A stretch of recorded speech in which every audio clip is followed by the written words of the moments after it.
Hello, I'm Dan Hopkins, the designer of Capes and Chaos strategy card game, Retro Edition. In this video, we're going to show you the game and how to play it. The artwork here is by Lucas Mayer and Giuliano Paratelli out of Brazil. They do fantastic work for us, and these are characters represented in the public domain of superheroes and supervillains in the 30s, 40s, 50s, and even some in the 60s. There are enough cards in the box for 2 players, though there are no set number of players to the game. You can have 1 to as many as you have cards to support, and these are printed in the USA. On quality cardstock, 14 point. Really excited about that. Let me show you what's in the box. We have 2 play mats, again by the artwork by Lucas Mayer and Giuliano Paratelli. Though we are not going to play on these, we're going to play on the deluxe playmat that I will show you that's sold separately. And we have player classes. There's 2 of them, Brawler and Blaster. And those have special abilities for each one. Set those aside. In here we have the instructions. And if you have the game already, you can use these to follow along. So I'm going to use that to guide me in this video. All right, and there's 5 colors of bingo chips in here, 20 of each, and a 20-sided die. These will help you keep track of damage and other things. We're not going to use those either, so I've set a little box here for me to help me play that on the video. There we go. And we have the symbol cards here. That's the first deck I want you to pull out.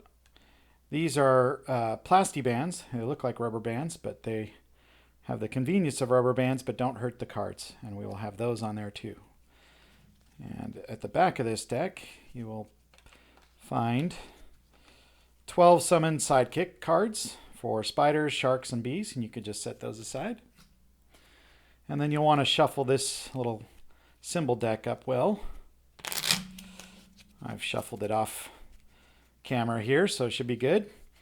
These have 20 different game symbols, and there's 3 copies of each, so there should be 60 of these. And we'll set those aside here. Now we have the Cape deck, 2 of them, and the Chaos deck. And the Chaos deck is the opposition for the game. So Capes and Chaos strategy card game is a dueling style card game, except that you don't go head to head. You're not fighting directly against your other superhero allies. You're trying to see who could be the best superhero by defeating the most villains. And that's these cards here in the orange. We'll pull those aside. Now these, if you notice, all the cards have a barcode on them here. You can scan these barcodes to bring you to a wiki page for that dedicated to that card. Take you to their comic book, or you could read about the abilities. If it's one of these cards, you can see the white cards there and the barcode.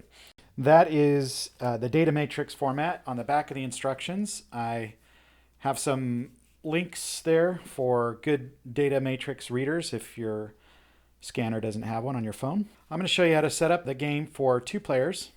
What you do is you're going to want to separate the deck into as many players as you have. In this case, we have enough cards for 2. So we're going to split this in half, and then we're going to make the war grid. And the war grid will come out here in the middle of the table, and you're going to put the 2 decks, 1 for each player, in a column like this. And then you're going to take 3 cards from the top, like that, to make a row of cards there. And the same here. And that should set you up a grid of 4 columns and 2 rows.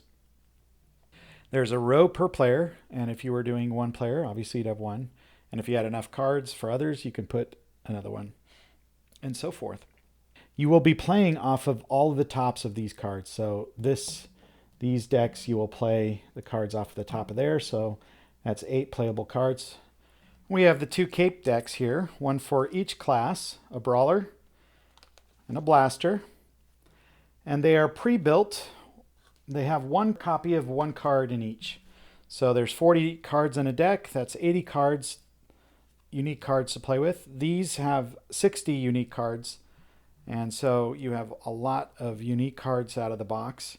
If you combine sets, then you can create your own. This is a constructed deck game, and that means that you can mix and match however you want. Let me set this aside because we're going to use the blaster deck. And before I do that, I'm going to unveil the deluxe playmat here. And this turned out really well. We're excited about this. Again, from Lucas Mayer and Giuliano Paratelli. And we feature a number of superheroes from the public domain. We have Wildfire, Dr. Frost, we have Black Cat, Bullet Man, the Arrow, Moon Girl, Miss Victory, Amazing Man, Catman, and the Ghost here on the playmat. And we will take our class. We're going to use the blaster, so I'll put that where it says class card. Set that aside. And then this is the portrait card. It is a leader card, and it just has a portrait of a superhero, and you can just put that anywhere in the middle of the board here. This represents you in the game. And I will get into what it does here. There's a player reference card for the different chips in the game. There are different types of chips. We call them chips, these things, and what they can represent. And then you have your cape deck of cards to play from. And those we will put here where it says cape deck. Okay, we have 2 steps more for the war grid. So the number of players you have in play plus 1. So we're going to turn these 2 over and then 1 more here. And that sets up the missions for the game. And we're just going to put those here, as you can see here. Now, the back of these all have a clustering of 4 symbols. There, as you can see. And each one of those symbols is a requirement, and each card is a mission. To begin a game, you decide together on the number of missions you wish to complete to end the game. A common number would be 3. 3 missions to end the game. Now, that doesn't correlate to how many are out here. You're always going to have the number of players plus 1 showing here. For learning the game, we're going to do 1 mission. The first one to complete a mission would end the game. Basically, you would have 1 more round. So if I were the one and I completed this mission, I'll show you how. Everybody at the table would have 1 more turn. I would not, and the game would end, and we would tally up our points, called threat points, and the winner would be the one with the most threat points. So the hazard zone is from the symbol deck, and you're just going to take the 5 cards, and there's always 5 on the bottom here. All right. And that is the hazard zone. Then you take the rest of the symbol cards and place it somewhere where everybody can draw from. And then you can also do that with the summon sidekicks, can go next to that somewhere up there for anybody to grab who needs them. Okay, so the hazard zone affects all players in the game, even the ones at the bottom and the top, 10 of them. And we'll get into what those do as we go on. All right. Okay, now that we have a setup here, the first round in the game is called the deployment round. To start, and we play the deployment round, everybody does that at the same time, simultaneously. You're going to want to take the top 5 cards from your deck here into your hand, set them down, and then another 5. So the first 10 cards, you're going to lay them out, and you're going to choose 5 of these cards as your starting hand. Let's set that so we have 1 more here. You're going to take 10 cards out, and you're going to decide which ones you want to keep. Being new to the game, you're not going to know exactly which ones are good to keep and which ones are not. But for now, I'm going to discuss what each card is and does and the types, so you get a little bit of an idea here. There are 3 types of cape cards. There's powers, and did I pull out a? Did not. Actually, I have one here, so I'm going to cheat and swap that here. So there's powers, and you could see, because it says right under the artwork, power right there. and the font is a little bit different than the others. So you have powers, you have upgrades, and then you have ally cards. There's 3 types of ally cards, and I happen to have all 3 types here. So you have a superhero, a hero, and a sidekick. And those are all ally cards. And it's a 1, 2, and a 3. And I'll explain those here. So your first starting hand, you're going to want at least 1 power card as a good idea. Don't generally like to take upgrade cards as the first in my hand. And then I like sidekicks, I like superheroes, just 1. You don't want more than 1, and I'll explain here in a second. So we're going to pick a good starting hand would be 1 power, a superhero if you have it, and then some heroes, the 2s here. Okay. And so what do we have? 1, 2, 3, 4, 5. And we'll put these 5 in any order, the rest of them, here at the top here. And once you have a starting hand of 5 cards, I'm going to explain now what these different cards do or how to play them differently. The power cards, you're just going to take and put directly into play. And there's a section down in the playmat that says powers there. And you could just set that right down into play. Again, all of you are playing this first deployment round together at the same time. So you don't have to wait for everybody to do this. Then you're going to take your remaining cards that are not power cards, your ally cards, and you're going to take targets with these. Ally cards cannot just come into play and stay on their own. Ally cards need targets, and targets come from the war grid here. So I'm going to pull targets in. Now, what are some of the considerations and what are the things I need to know about playing cards? The biggest thing I want you to know about here first is the power rank of a card. And that is the 3, here 2, 1, these big numbers down at the bottom right of the card. These numbers represent 2 things about the card.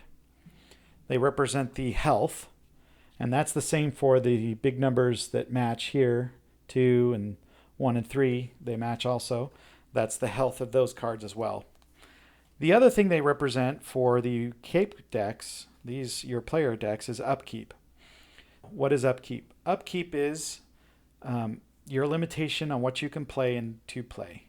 You can only have 10 upkeep in play at a time. And so to know what that is, you add these big numbers up, and that's your upkeep. So I have a 3, 2, that makes 5, 6, 8, and then 10. For my starting hand here, I have exactly 10. That means I can play all of these into play and not have to worry about it. If I had another superhero card, I would go over that amount, and I could not play that superhero card until I could fit it within 10.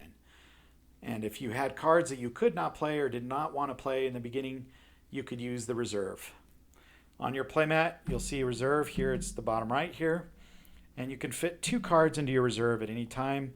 You just simply place them in there if you have the slots open, and they can only have 2 of them in there. It is much better to just go ahead and play all the cards, and that's why I've got 10 in my hand to upkeep. So we put the power back in play, and then we're going to take targets. Targets. Let me grab this one here, and I want to show you a couple things on which target you might want to select. This one is a 3. It's a super villain. This is the Claw. And 3 is a difficult card that has 3 health. It also, as you see up here, there's 3 shield icons at the top, and that has a 5 in each one of those. Adding that up, you got 15. So this requires 15 to hit this card. It also is worth 15 threat points when you defeat it. So it's a pretty tough card. The supervillains are tough, but they're worth a lot of points. We're going to make sure we match. I like to match supervillains with superheroes. The other thing to consider here, as we have a couple 3s in play to choose from. Back to the missions over here. These are the groupings of 4 symbols. If I defeat chaos cards that have symbols that match these, I can complete the missions. So let's take an example here. It's a good example based on what I have out in play. So these symbols will be found on the different chaos cards. If I can find one here, here's one that does have a match. As you see, this minion, this is a minion, it only has 1 health. It's very easy to defeat, and it's only worth 5 points. Very low value. If you can see that, there's the fire symbol there, and that matches. So taking these targets that have matching symbols on your missions will help. These are open to everybody in the game. One thing to understand about the missions is even though it has this fire symbol here, I don't necessarily need to just match that fire symbol. I can take as a wild any 2 chaos cards to complete this fire symbol. So if I didn't have that directly out, I can take 2 cards of any symbols as a wild pair. That means that I can have 8 chaos cards of any symbol to complete this mission. Now, you might have a situation where the chaos card has 2 symbols that are found on this. You may only use 1 of those to fulfill this. That means the minimum amount of chaos cards to complete a mission that you need to defeat is 4. So between 4 and 8, depending on your circumstances, you can defeat a mission. Now, defeating a mission grants you 20 threat points as a bonus. And then, of course, it closes out the game. That is a consideration when you're choosing symbols. Keeping that in mind, I have a villain here who matches this fire symbol, and he's worth a lot of points, so that might be a good one to choose. The other consideration to keep in mind here, and one that I like to look at first, is the symbols on my cards. I have ice symbol here on my superhero. So I like to take and look for maybe an ice symbol on a villain that has a 3 to match my superhero. And that one happens to be out here. The corpse. Creepy name. And he has a 3 and he has an ice symbol. So I'm going to take this as my first target. And I just pull him right off the grid into my playmat. I'm going to place my card on top of it and make a little stack like that. Just slide them down a little bit so you can see the top of the villain card, and then I'm going to put it in play. And that is taking a target and putting an ally card into play. I have 3 more cards to do that with, and I'm going to do that now based on what I have out here. I have another match for a 2 against a 2, but I might just go ahead and do that. We'll take this one. And this happens to fulfill a mission. So here's a really good scenario. You have a symbol matching here, and then a symbol matching on your mission card. I'm going to set that aside here. And so all 3, that's a good scenario if you can find that. Not always happening, but you can do that. I'm going to put that into play there. And then I have 2 more. So now upkeep-wise, I have 5, and then I have 7, which frees me up with my 3 here. What I'm going to do first here is I'm going to go ahead and take, so your leader card can take and have a target always under it. And we start out, there's no target, so I'm going to go ahead and take this, the clown, with my leader card, and you can see those here. Put that underneath there and then set it in play. So the leader card is a special card. It represents you in play. The powers are kind of what the leader card is using thematically. But the power cards can play against any target. So this power card here, when it makes attacks, can make an attack here against the clown that we just took. It can make an attack against the corpse or the blue alien here, whichever of these villains that I have targets. Your power cards can make attack against all of those. The ally cards can only make attacks on the ones they are directly on top of. And so Dr. Frost taking on the corpse can only do that battle there. And the same with Phantom Lady against the blue alien, only there. Okay. The leader card does not make attacks of themselves. All they do is hold down a target. Now, as you notice, there's no upkeep to the leader card, so it's kind of a free target always to have. And we put that in play here. You can take 1 target per round to the leader card. And by that I mean if there was no target, I can take in another target. You can't have more than 1 target on the leader card unless there's an ability that does that. If you notice in the war grid, I have a hole in the war grid. So whenever a card is removed from the war grid, you're just going to go ahead and take the top card of the row that it shares here and just fill it back in. And I have 2 more cards to play in the deployment round. I got Hydro Man, and there happens to be a symbol match for Hydro Man. And I'm going to go ahead and take that card here. And we have a symbol match, drowning symbol. I'm going to place that there. And then that leaves our little sidekick here, freeze them. So all the cards, if you notice, come into play with the art side facing up. And that's important. That means the card is inactive because there's no ability showing. And so we're just holding that down with the art facing up. All right, I'm going to go ahead and take the last card here. And I'm going to take a hard card for it. In fact, I don't see, none of these are lining up with my missions very well, but that's okay.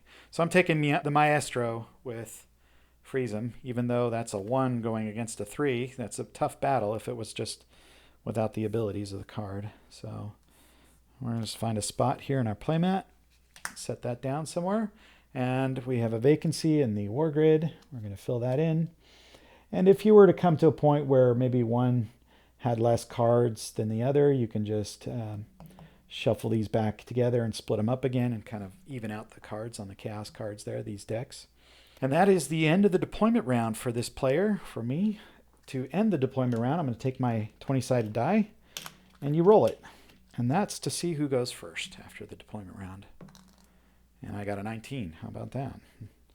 That's tough to beat. So that would signal to the other players at the table that I am done taking targets and I'm ready to go. Okay, I need to explain a rule called weakness. So weakness in the game is against your cards, and that's where the hazard zone comes into play. After the deployment round, or during, depending on your preference, it is time to find out what weaknesses we have. To do that, you look in the hazard zone symbols. And as you notice, there are symbols that match the game symbols of your card here. And for every one that you have that matches your cards, not your targets, don't confuse you're not looking for the orange cards, the chaos cards symbols. You're only looking for your cape card symbol here. And then you're looking for any matches. All players at the table need to do this. Now, it looks like I have ice as a match and I have sound. So here, my power, this is headlong crash, is the power, has a little sound symbol at the top left there. And that's found right here. So for each one of those matches, I need to take, and we recommend using the blue chips. I take a chip and I place it on there, and that's called a weak chip. It represents a point of weakness on my cards. So that's why that's the hazard zone. And you do one for each match on each card. Here I have one on Dr. Frost to matches the ice. I'm going to place a weak chip there. It's not very lucky. And then one on Freeze 'em. I don't see any other matches, okay? Now, as you see here, there are 2 symbols that match the same. And if you had one card out that did match that, then you would put a weak chip per card on the card. Not always the best luck when you have something that has more than one, but that's the way it goes. In fact, my next card, the red B, does have a matching, so if I brought him into play, he would get 2 weak chips. And so that's something for weakness you are always going to keep in consideration. Whenever a new card is brought out here, there will only always be 10, but you can draw these from here and then replace them. And as that happens, you will need to check weakness. Everybody at the table will need to check weakness again. Or if you're bringing a card from your hand into play, you'll need to check for weakness. So once you've figured out what weaknesses you have, go ahead and drop those chips on there, and we continue. To start your turn, you're going to draw up to 3 cards into your hand. Now, let's go over the draws, the rule for drawing. You're going to draw 3 cards and a max of 3 cards, but if for whatever reason you didn't play all these cards, let's say I just passed my turn and I had 3 cards and it came back to my turn, I can only draw up to 3 cards, so I would not take any new cards. I already have 3 cards. I have 2 reserve slots, so let's say I drew my hand and I really like 2 cards here, but I didn't want to play them yet. I'm going to take 2 cards and put them into my reserve slot and keep this next card. Next turn comes around, I would draw 2 cards to make up to 3, and I would have 2 in my reserve, which would give me 5 cards to play like I did in the beginning of the deployment round. So you start your turn, you're always going to draw up to 3 cards into your hand. All right, we have a number of cards here. We are full on our upkeep. None of these cards we have we really can play right now. I could, as I said, decide to keep 2 and just put them in the reserves, but that still gives us another card. So what do we do with these cards once we draw them in our hands and we can't play them? Well, I will show you. First thing we want to do, this is optional. You don't have to do activation. So I'm going to activate my cards. Activating cards is simply turning over to the text side of the card. When you turn that over, that activates the card. Activation can only happen if a card has been in play for 1 turn. We did the deployment round, that counts as a turn, so the first turn I can go ahead and activate the card. But if I were to, for whatever reason, if I had availability, if this power wasn't in play and that left me a 2 upkeep, and I put this power in play, I could not just in that turn turn it over. I'd have to wait till the next turn. Now, as I activate this, you'll see in the text here, so there's one box here at the top, it's colored. The colors of the box have no game significance, they're just help distinguish between cards. And then there's text just written right here on the white of the card. The text written on the white of the card is the passive ability, and it just does not inherently cost anything. This is an ally card, and if you can see here, the power card on my right has the box ability in the top of it, and the ally card has the box ability at the bottom. The ally card box ability is called an ultimate ability, and the power card's boxed ability is called the special. And they're just on different levels to easily see and know the difference when you're glancing at a card, which one's the power and which one's the ally as you get used to the game. So I activate this power, and you can see the text says on activation. So on activation means that I get to do something when that activates. And I'm going to look at that now. It says on activation may deal 1 direct damage to all allies except sidekicks, to then deal 1 direct damage to all targets. If I want to use this ability, and it's optional,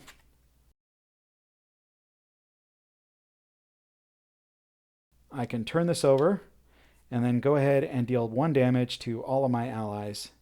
So I would have to put a damage on everything except for my sidekick, and then I would be able to damage all of that. In fact, I'm going to go ahead and do that.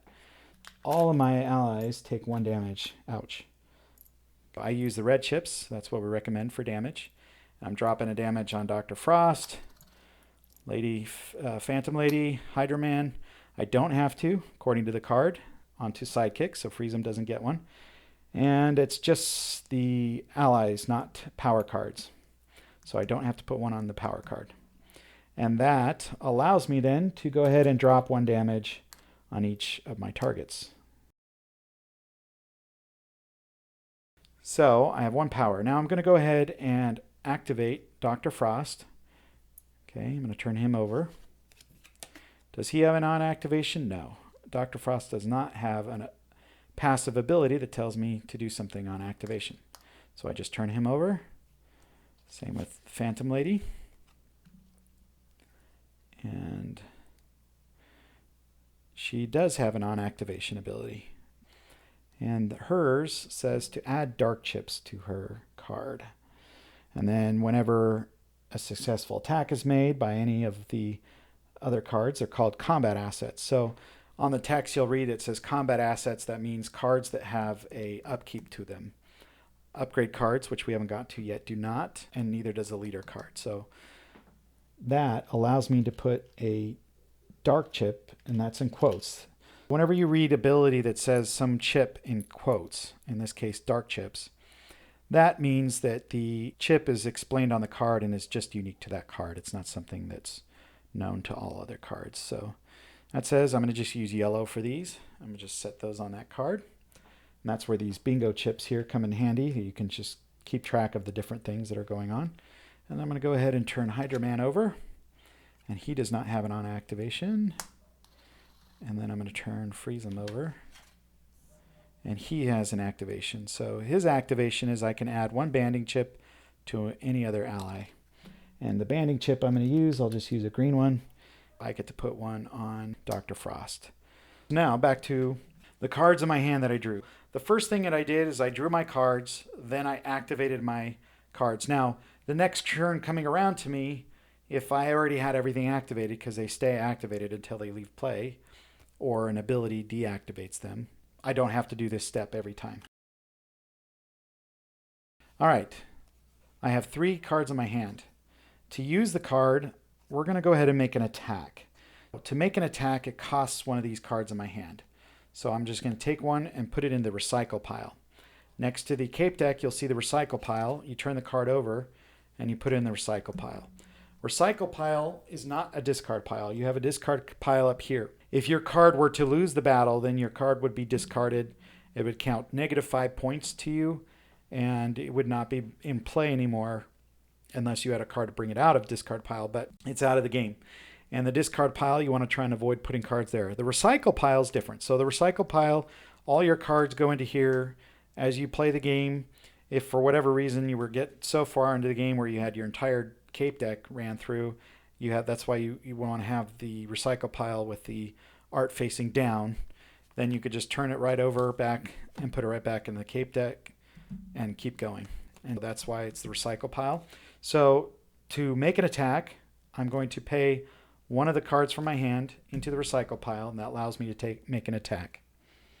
I'm going to take the 20-sided die is used to make an attack. First thing you want to do for an attack is you want to declare who's attacking what. I'm going to go ahead and make an attack against Dr. Frost against the corpse. The corpse already has 1 damage to him, and Dr. Frost has a symbol that matches him, and that's a good thing here, and I'll explain why. So I paid my action here by taking a card out of my hand. And I'm going to roll the 20-sided die. I mentioned this earlier, but the number that I'm looking for is the sum of these little shield icons at the top of the deck. Each one's 5. In the case of a 3, it's going to be 15. So I need to roll a 15 or higher in order to win this attack. And that is kind of a tough roll to make. So let's see what we get. Wow, a 20. How about that? Right there, the first roll on camera for all to see. I got a 20. Yay. Okay. Well, a 20 is not the best one to give as an example of this. So we're going to fudge the numbers a little bit to show you some things. All right. Let's say I got a 14. Now, I could chain this attack. If you miss the attack, you can chain it. What does chaining attack mean? That means I could take another card out of my deck and pay it to continue this attack. That means that I withhold the outcome of the attack and I get to roll it one more time and choose the best of the 2 numbers. Okay. In this case, I got a 12. 12 is still not what I need. In that case, I could continue to chain it. If I had one more, and I do, I could do 3 cards into just 1 attack and try and roll one more time and see if I got it. That's not necessarily the best strategy, but it is a strategy. So chaining an attack means you just continue rolling the dice by paying for it, and then you choose the best numbers. When the symbols match, Dr. Frost matches the corpse here. When the symbols match, that means that I can make 1 free chained attack. So I always get to roll twice on those that match symbols. It's called attack with advantage. And in that case, I don't have to pay that extra 1 to chain it. So let's say I had rolled, what did we say? We rolled a 14. All right, so I get another roll. We got a 16. Yay, that's what we needed, okay? Now, there's something else very important to go into on attacks, and that is combo strikes. And that'll get into the effects of weakness. We have all these weak chips. What do they do? So, combo strikes. At the bottom of the card here, of any of these cards that have upkeep, you'll see the number 2 here, 3 or 1, depending on the strength. But right next to it, there's 2 dice icons. And they look like little 20-sided dice, and they have numbers over them. This one has a 7 and a 12, I think. Yeah. So the 7 and a 12. That means that if I were attacking with that 7 or a 12 card, and I happened to roll a 12, but I needed a 15 to beat let's say a supervillain. Well, 12 doesn't beat 15, so I would lose the battle. Or, in this case, 12 being a combo strike, it would make the attack. Those numbers represent dice rolls. And the dice roll on the card that you're making an attack with is an immediate hit. Combo strikes can apply to all cards in play for all players. Let's say I rolled this 12. That means that every card in play, other players included, if they have a 12 as a combo strike, they get to make a free hit of 1 damage to their target, even out of turn. So you're watching your opponent's rolls because you can combo strike off of their rolls. That's very important. I had a 12 here. Phantom Lady happens to have a 12 as a combo strike. So even though Dr. Frost was making the attack against the corpse, let's say Dr. Frost had rolled a 12. He would have missed that attack because he does not have a 12. He needed a 15. So maybe he takes damage. In fact, that's one thing to point out. The attack roll means that one card is going to take 1 point of damage. If I miss the attack, my cards are going to take damage. So let's say Dr. Frost missed his attack. I have to take a red chip and other damage and put it on him if he missed. If he made the attack, then the damage goes to the target, the one you're attacking. So there's always 1 point of damage happening to one of the cards when you attack. That's the risk involved in making an attack. So in this case, a 12, if it were the one rolled, Dr. Frost would not get his hit, but Phantom Lady would make a free attack, free. You wouldn't have to roll the dice. It would just happen. It's called direct damage. And over here, my power happens to have a 12 as well. And that would also be able to make a combo strike. Now, the power cards, their combo strikes can happen against any target. So if it were any of my power cards here and their number got rolled by anybody at the table, doesn't have to be my roll only, and it matched, then I would be able to take 1 point of damage and put it on any of these targets. Phantom Lady had a 12. She can only make that 1 damage to the target she's on. So that's another thing to keep track of. Our original roll was a 20. A 20 is always considered a combo strike for the card that is attacking, which means, of course, that it hits. It's always above 15, which is the highest defense rating. But also that means that the card itself gets to make 1 point of direct damage. That means that this was a double hit. So I got the 1 point from the normal attack and then 1 more for the combo strike that it triggered. There's more on combo strikes. 2 more things to discuss. Combo strikes can be affected by weakness. 1 weak chip on a card does nothing. It's just there to stack up. So 1 is a free one. Any weak chips after the first one will cover up a combo strike and no longer allow that to trigger. That's very concerning. If you had another match here, you would have to put, and it starts from the top down. And this is Dr. Frost. I would cover up the topmost combo strike that appears on the card, and then the one below it, and the one to the left. So if I had more than 1 weakness, it would cover up a combo strike. The other thing with combo strikes, one last thing, and that is the class card, the class ability. There's 2 types of abilities on a class card. There's a little box on the left called Blaster Combo Strike, and the one on the right, the little box, is Blaster Target Match. The combo strike ability here triggers if any of your cards have a combo strike. It only gets to trigger once per attack made, per outcome of the attack. Even if you had chained attacks and you were making multiple rolls, whichever one was picked as the final number for the attack, that triggers 1 combo strike ability. For the blaster gets 1 direct damage to any enemy. And this is a good time to mention the difference between enemies and targets. On your text for the cards, there will be keywords, and target is a keyword and enemy is a keyword. Target simply means the cards that your allies are on top of and your leader cards on top of. Those are your targets. Enemies include your targets, but also include open targets, these guys here in the war grid.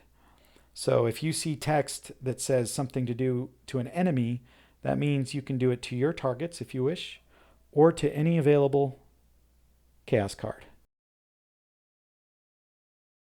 So I get to make one free direct hit from my class combo strike to any enemy, and that's always the best way to take out one of these little minions that just have one health point. So I get a combo strike as a blaster. I get to just knock one of these out and put it in my defeated pile. Once I do that, I have a vacancy. I fill it up. That is combo strikes and weakness. Now, if you have 5 weakness on one card, doesn't matter if it's a chaos card, because chaos cards can get weakness from abilities. In fact, chaos cards, when they have weak chips on them, they lower the defense rating. If the corpse who takes 15 to hit, if he had some weak chips on him, it would be 1 point lower per weak chip. So if any card in the game has 5 weak chips on it, that card is defeated and removed. The other effective weakness is if you have too many, that card is defeated. Okay, to recap, we have made one attack. That attack roll happened to be a 20, which meant that I get to do 2 points of damage to this. I triggered a combo strike ability on my class here, which gave me a minion into my defeated pile. I already had a 1 point of damage from my ability on this class card, and this attack did 2 points of damage. So Dr. Frost just defeated the corpse. What happens now? You take all the chips off of both cards, just set them aside, and then you're going to take the card you defeated, the Chaos card, and place it here into your pile of defeated cards. Dr. Frost cannot remain in play without a target. He gets recycled. So you just put him right here into the recycle pile. That leaves me with 2 more cards for my attacks. I also have now freed up 3 upkeep. So I can decide to take one of these and put it into play. And I'm going to go ahead and do that. I need a target for him, just like in the deployment round. And I don't see any that match his symbol to give me that. Oh, yes, I do. So I see actually here is the claw. And the claw has 3 health. So he's a hard one. He's a supervillain. But he matches my symbol here. And even though I only have 2 health, with the red bee, I'm going to go ahead and take him.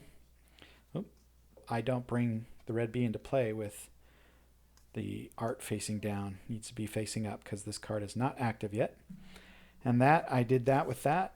I'm going to go ahead and make an attack. Now, you can make an attack right away with a card that you just put in play. If I wanted to make this attack with the red bee, I could go ahead and do that. But I want to show you some other things here. I'm going to go ahead and put Blue Bolt into the recycle pile to pay for an attack. Whenever you make an attack, and so far I've only rolled and made 1 attack officially. I was showing you a bunch of examples. Oh, we have a vacancy here. Whenever you make an attack, you're always going to be able to draw one of the symbol cards into your situation pool. And that is what we're going to discuss now, is the situation points and situation pool. I can do that, and notice before I bring this into play, there's 2 cards here, and they match this card for weakness, and this card would come into play with 2 weak chips on it. But to avoid that, as my last, and I would do this prior, as I made the attack, I'm going to draw 1 situation point. So any attack you make, you get to draw 1 of these symbol cards. I can draw it from here and not know what the symbol is, which is safer for weakness, because weakness does not happen when it's in your situation pool. Or I can draw one that I know about here at the hazard zone.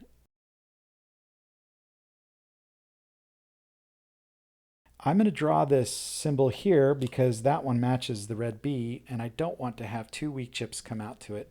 So I just take this card here and I put it in my situation pool. That leaves a vacancy, so I need to draw one of these top here and put it in to play. Once I do that, everybody at the table needs to look and see if they have weakness based on that, and I do not. I do not have any more weakness that matches this symbol, so that's good.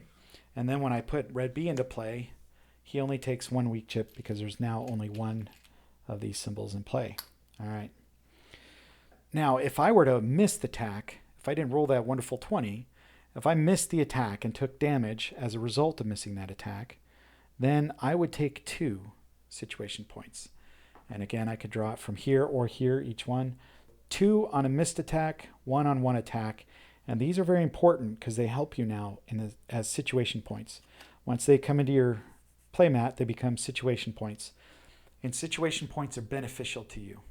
So you're removing them in the hazard zone. They are no longer weakening you. Instead, they benefit you. So that is important to remember every time you make an attack. Now we paid for an attack here, the blue bolt card. We're going to make an attack here with our power card. And we're going to attack one of these targets. Because remember, the power card can attack any target. The leader card cannot make an attack at all. So the only way that the leader card's target is ever going to get attacked is by the power cards. However, the power cards can make an attack against any card. We're going to make an attack against the Maestro. Now, Headlong Crash matches the Maestro symbol, so I get to make an advantaged attack. I get to roll twice and pick the best number. Come on, baby. So I get a 10 as the first roll. See if I can do better. And an 18, yes. So in this case, we're going to take the 18, and then I get my point of damage here, and I get to draw from the hazard zone to continue pulling in situation point. One thing to take note, if I drew out this last symbol that was causing the red B weakness, that does not remove the weakness from the card. Weaknesses, once they're placed, are always in play. The only way to get rid of weakness in that case is if there was an ability on a card that removed weakness. Something to know on that. If I had an ability that removed weakness, I could not remove a weakness from an ability that still had a match.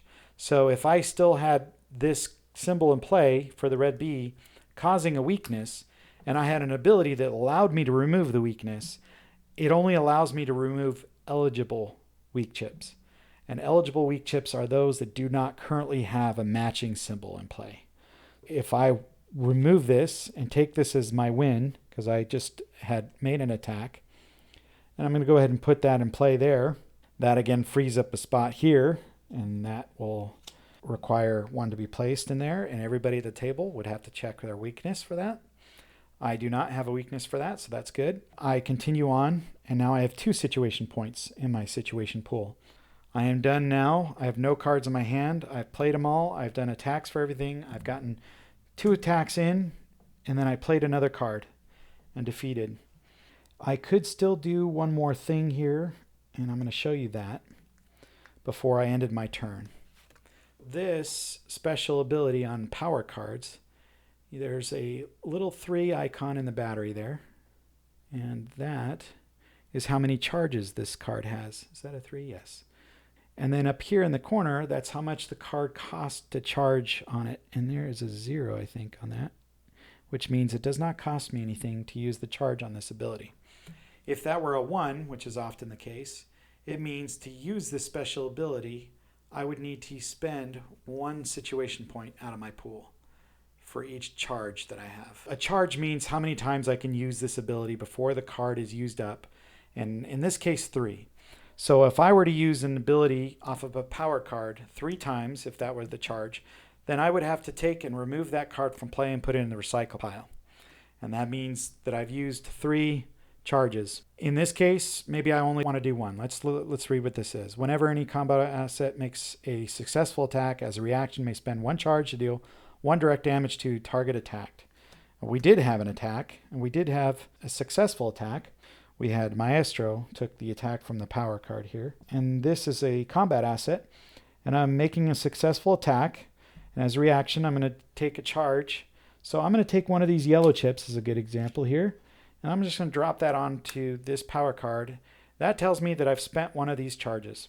I didn't even have to take 1 out of here. And that means that when I did this attack, it did 3 damage to Maestro. And the Maestro is goner. And so that's one other thing I can do before my turn ends. And in that case, the Freezem card, the sidekick, has to come out of play because he just defeated a card. This goes into my defeated pile, and now it's the next player's turn. And then they will draw their 3 cards, and they will activate their cards as they wish. And we'll go ahead and activate the red B, pretending that it's my turn again. And I turn that over. Red B has an activation. The red B's activation is a special one. It also says initial activation. So on a card, if it says initial activation, that means that that would not re-trigger every time the card was deactivated and reactivated. Only happens once. The red B can summon a sidekick. And he, if you look into here, can pull in a B. So that's the B there. We're going to take this B card. It's a summon sidekick. The summon sidekick works just like a regular sidekick, like this one here, Freezem, who has 1 point of health. These do not have upkeep. Basically, they have 1 health, they have no upkeep, they have no combo strikes, but they can hold down targets. I do get to take another target. I'm going to go ahead and take the Overlord and pin him down with the B. All right, as a player, I've activated 1 card. I have 3 more cards to put into play. And I want to continue talking about what these situation points do for you. One of them, as you saw, allowed me to use a special ability on a power card. In this case, it did not cost me, but if it had, I would have to use one of these cards. And so that's one use of the situation points, is to activate specials on power cards. The other thing is upgrades. And I want to bring this card to your attention, upgrades. Upgrades look very different than all the other cards. They have all these symbols at the bottom. If you look, there's 10 symbols here at the bottom here. And then there's a number 3 in this card. It could be a 4, a 5, whatever the number up here. There, that 3, is how many you need to match from your situation pool to unlock this card. Unlocking it means you get to activate it and turn it over. And when you turn it over, there's a symbol, and then there's combo strikes. Now, these combo strikes do not trigger damage for these upgrades. Instead, combo strikes trigger the class ability. This one happens to be a 19. If I had rolled a 19 as one of my attacks, and this were activated as an upgrade, that would trigger the combo strike ability, but it would not give me 1 point of damage. This is not an attacking card. The other thing is it gives me an ability here, passive, that works for my cards. There's also no upkeep on these cards. So you can just drop this right into play, and that's what I do because I drew 3 cards. And I need 3 situation points, any ones that match. Unfortunately, I have no point symbols that match these. But if I had, I can just take them out of my situation pool. I would form a discard pile here. So I would just take these out, form a discard pile, and then I would be able to turn this card over. Another thing to note, if you didn't have one matching, you can use as a wild pair any 2 symbol. So if I had these 2, they don't need a match. So any 2 situation points could fulfill any symbol on this requirement as a wild pair. So that means as needing 3, if I had 6 of any kind of points here, I could turn this card over. Or fewer if I had actual matching ones that matched from the bottom. That's the other thing that situation points do. The last thing I'm going to go over for situation points is the ultimate ability. Ultimate abilities, they're only found on the ally cards. And let me pull up as an example here. So we have a number 1 right here, on the little fist icon. That means that takes one of these cards in my hand to put in the recycle pile to use this ultimate ability. And then the next thing I would need is 1 matching symbol for each of these 3 down here. As same thing, I could use 2 of any kind as a wild. That would trigger the ultimate ability. You read the ultimate ability. In this case, it's cleanse all combat assets. A cleanse means that it removes all damage and all weak chips, but I cannot remove weak chips that still have matches. Then make 1 free attack where the dice isn't rolled. Instead, pick the desired number for the attack to be and trigger any combo strike as normal. And they require the situation points. So as you make attacks, hits or misses, you're going to acquire situation points from drawing here or from the hazard zone, and that grows your pool of situation points that then fuel special abilities on your power cards or ultimate abilities or unlock your upgrades. Okay, last thing I want to discuss is completing missions. From the defeated pile here, I have a number of chaos cards that I've defeated. If I had enough of the cards here to match the symbols, I cannot use both symbols on a card here. And then I can do that, and if I had enough, I have 1 for this, and let's say I had the other 4, then I would take this mission and I would bring it to my playmat. So I would take the cards that I defeated that match the symbols here, and I would place them under here out of my defeated pile, and I would lock those in, set them on my playmat. I would choose which one. I can take one from any of the war grid card. In this case, I'll take that. And I would replace that. So there's always showing 3 missions for a 2-player game. It's 1 more per player playing. And let's say the game then ended. We did 1 mission to tally points. I would take the points from here. I would get 20 for each mission I completed. And then the easiest way is to just add 5 points for each shield. Supervillain's 15, a minion is 5, and a villain is 10. So I would count up the shields. That would give me 55, and then the 20. And if that were what I had, that would be my total. And then we would compare, and whoever had the highest count wins. And that would be the game there. Okay, the last thing I would discuss here really quick before ending is understanding cape text. And that's at the end of the book here. And there's just a couple things to understand that will really help when reading the cards. One thing we talked about was the difference between targets and enemies. The other thing to mention is combat assets. Whenever you see that, that just means those that can make an attack. Powers and allies. The other thing to know when reading card text for abilities is that even if it says all or every, the context is always just to you, not to any other players at the table.